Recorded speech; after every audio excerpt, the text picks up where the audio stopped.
맨해튼 한복판에서 바지에 오줌을 쌀 뻔한 거예요. 제가 좋아하는 어바웃 타임 영화에 나온 배우 아저씨가 내 옆에 앉아서 나랑 같이 밥 먹을 거라고 누구 생각했겠냐고. 티모시 샬라메한테 왓츠업 인사를 받은 남자?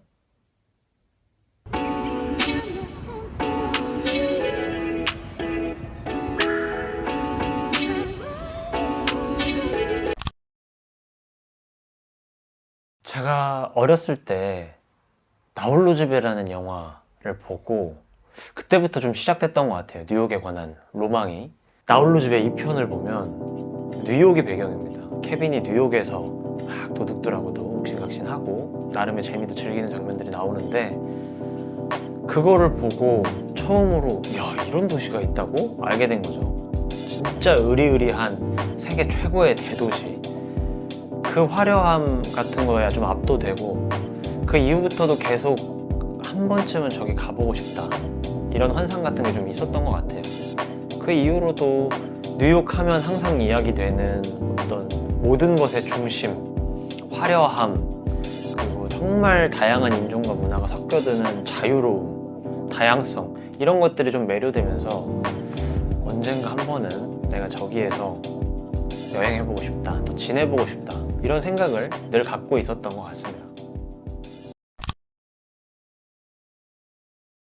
로망을 사람이 100만 년 만에 이루면 그 광경 앞에서 어떻게 눈물이 안 날 수 있을까요? 제가 미루고 미루다 현생에 치여서 바쁘게 살다가 드디어 뉴욕에 어렵게 당도한 첫날, 그 저녁에 저는 브루클린에 있는 타임아웃 마켓이라는, 그리고 거기에 루프탑에 올라가게 됩니다. 뭘 보려고? 야경을 보려고.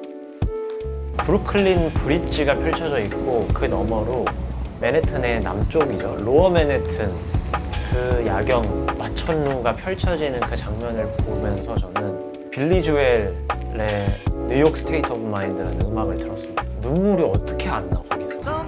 그날 비가 조금씩 왔거든요. 부슬부슬해, 비가.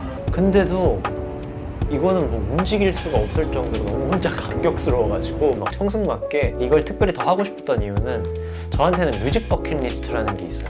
이런 상황에 갔을 때는 이런 음악을 꼭 들어야 돼. 런던에 가서 엄청 흐린 날에 라디오헤드의 No Surprise를 들으면서 혼자 고독감에 져져가지고 거리를 걷는다든지, 비행기를 타고 구름 위에서 이 안젤리스 브리지의 모닝 아우라라는 곡을 들으면서 또 혼자 상념에 잠긴다든지, 이런 식의 제 어떤 과몰입을 증폭시켜줄 되게 낭만 리스트가 있는데, 그 중에 하나가 바로 뉴욕의 마천루를 감상하면서 빌리 조엘의 뉴욕 스테이트 오브 마인드를 듣자라는 게 있었던 거죠.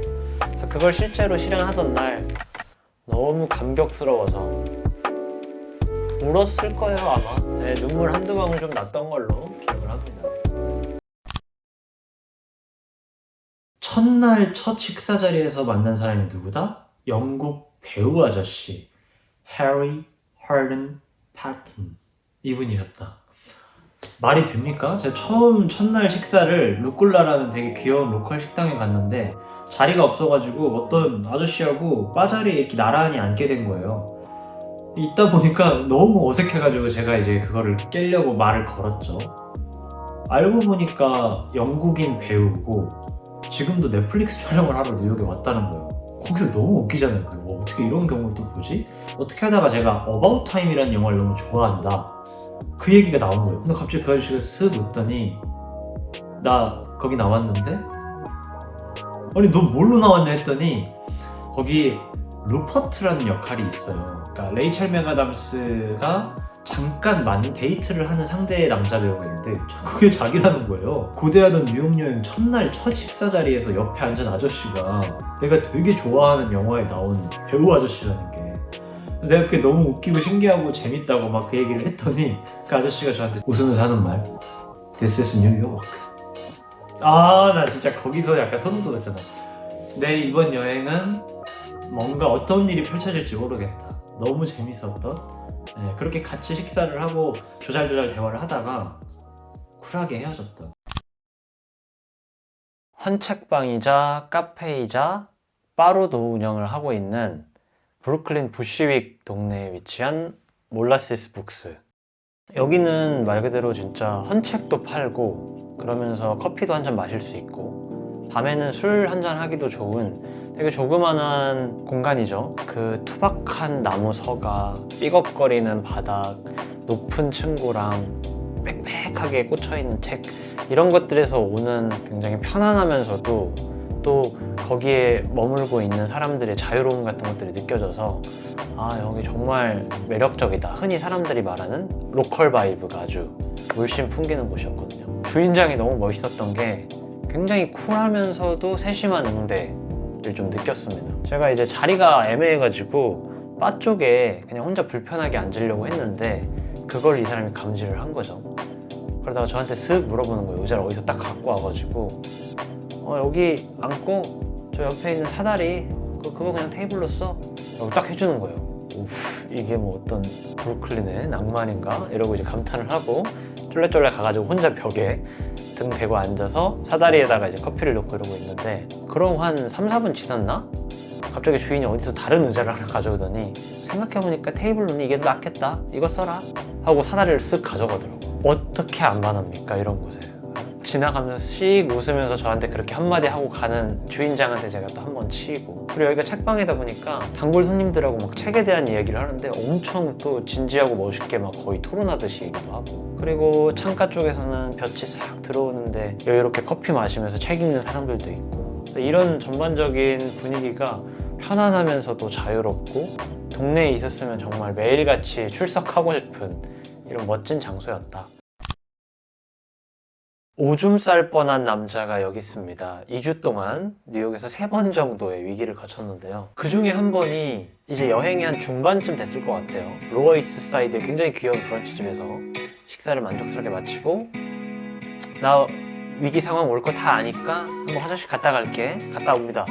이제 두려운 게 없습니다. 열심히 구경하고 산책하고 빨빨거리면서 돌아다니다 보니까 신호가 벌써 오기 시작하더라고. 아차, 내가 아침에도 커피를 또 마셨었구나. 괜찮아요. 저에겐 스타벅스가 있으니까. 그래, 가서 주문 안 하더라도 얘네는 쓰게 해줄 거야. 아니, 대기업 좋다는 게 뭐야. 미안해, 우리 화장실 없어. 내가 초콜릿까지 샀는데도 기어이 화장실 없다고 거의 쫓아내듯이. 그때부터 조금씩 다급해지기 시작을 합니다. 구글 맵에다가 레스트룸을 검색을 하는 거예요. 다행히 톰킨스 파크에 공중 화장실이 있네. 오케이. 근데 또 문이 잠긴 거예요. 그때 이미 나는 이제 신호가 많이 왔는데 여기서는 더 헤매면 안 되는 상황인 거예요. 마침 저 멀리에 눈에 들어오는 블랭크 스트리트 커피. 오케이, 쟤네 될 거야. 나 커피라도 사 마실게. 화장실 없어요. 안 돼요. 그치만 그 친구들이 근데 옆에 톰킨스 파크에 가면 화장실 쓸 수 있어 라고 꿀팁을 알려주더라고요. 덕분에 거기 가서 화장실을 무사히 사용을 하고, 근데 또 얘기까지 나눈 마당에 그냥 나오기가 너무 머쓱하고 민망해서 정말 더럽게 맛이 없는 드립커피 한 잔을 사가지고 그렇게 또 무사히 해결을 했다는 이야기. 누가 알았겠습니까? 나의 사랑 너의 사랑 티모시를 뉴욕에서 마주칠 거라는 거. 근데 그 티모시가 나한테 씩 웃으면서 인사를 한다? 제가 이제 그 세컨드 애비뉴였나? 거기 이렇게 길을 걸어가고 있는데 하고 바로 달려서 돌아갔어요. 막 가가지고 Excuse me 했더니 티모시가 저를 쓱 보는 거야.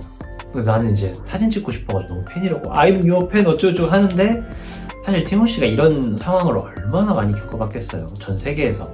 그래서 티모시가 딱 한마디 하더라고. 저 보면서 웃으면서 Hey, what's up? 하고 겁나 빠르게 가더라고. 물론 이제 사진을 같이 못 찍은 게 너무 아쉽긴 하지만, 아니 누가 또 티모시한테 왓썹 인사를 받아봐. 저는 또 그 살인 미소를 또 제 눈으로 담았기 때문에 여한이 없었다. 너무 행복했다. 칙칙이라는 식당에서 먹었던 크리스피 와플 치킨 샌드위치, 아주 헤비합니다. 와플, 양념치킨, 베이컨, 치즈, 코울슬로. 맛없을 수 없는 조합이었다. 네. 와플이랑 베이컨이랑 모짜렐라랑 치킨을 같이 먹는다는 건 사실 한국에서는 잘 안 먹는 조합이잖아요. 지극히 미국식 느낌이어서 초딩 입맛인 저로서는 뭐 아주 환장하고 먹었다. 거기가 닭을 중심으로 하는 가게인데 또 알고 보니까 한국인 셰프님이 하시는 곳이더라고요. 그래서 조금 한국의 치킨 요리, 한국의 닭 요리들을 베이스로 해가지고 약간 아메리칸식을 좀 가미한 그런 음식점인 것 같아요. 어떻게 보면은 2주 뉴욕 여행의 마지막 식사를 너무 기분 좋게 했다 보니까 지금 와서 좀 아쉬운 건 나올 때 좀 이런 감사 인사를 좀 전할 걸. 나 처음으로 뉴욕 여행 왔고 고생도 했지만 너무 재밌게 보내고 이제 내일이면 돌아가는데 덕분에 너무 마지막 식사를 행복하게 했어. 고마워 라는 인사를 전했어도 더 기억에 많이 남았겠다? 이런 생각도 들고 뉴욕은 정말 재밌고 힘든 도시 같아요. 그러니까 뭐든지 크고 많고 뭐랄까 다이나믹 그 자체? 그러니까 정말 사람들도 다양하고 언어도 다양하고 문화가 다양하다 보니까 그 다채로움이 즐거우면서도 그만큼 약간 빡세요. 혼란스럽기도 하고. 그럼에도 한 번쯤은 이 세계 최고의 대도시에서 그 자유나 활기를 한번 느껴보셨으면 좋겠고요. 그렇기 때문에 너무 유명한 맨해튼 관광지만 돌고 끝나는 것보다는 강 건너서 브루클린까지 같이 여행을 해보시면 더 좋을 것 같아요. 사실 맨해튼만 해도 골목별로 지역별로 조금씩 분위기가 다른데 브루클린으로 넘어가면 또 완전히 다른 세계가 펼쳐지거든요. 저도 다음 여행 때는 브루클린 뿐만이 아니라 나머지 자치구인 뭐 퀸즈나 브롱스나 스태튼 아일랜드 같은 곳도 한번 다양하게 더 경험을 해보고 싶어요. 마음이라는 거. 그래도 전망대는 무조건 가세요. 저 전망대 안 갈 뻔하다가 마지막 날 갔는데 절대 후회 안 합니다. 이왕이면은 여행 첫날에 날씨가 괜찮다 그러면은 일몰 타임이라고 있어요. 그것에 한 1시간 정도 직전 타임으로 예약을 하셔서 낮 풍경부터 해 지는 거 완전히 지고 야경까지 쫙 보시고 내려오시면 내가 앞으로 여행할 이 도시 그리고 이 도시의 상징과도 같은 마천루를 한번 제대로 경험하는, 앞으로 내가 너 며칠 동안 야무지게 즐겨줄게 인사하고 내려오면 훨씬 더 재밌는 여행이 될 것 같다 이렇게 생각을 합니다. 네, 오늘 뉴욕 여행 얘기 재밌으셨으면 좋아요 많이 눌러주시고 구독해주시고요. 반응이 좀 괜찮다? 그럼 제가 또 다음에 잊을만 했을 때 뉴욕의 너무 매력적인 카페, 식당, 샵 이런 데들 모음 소개하는 걸로 돌아올 수도 있으니까 기대해 주십시오.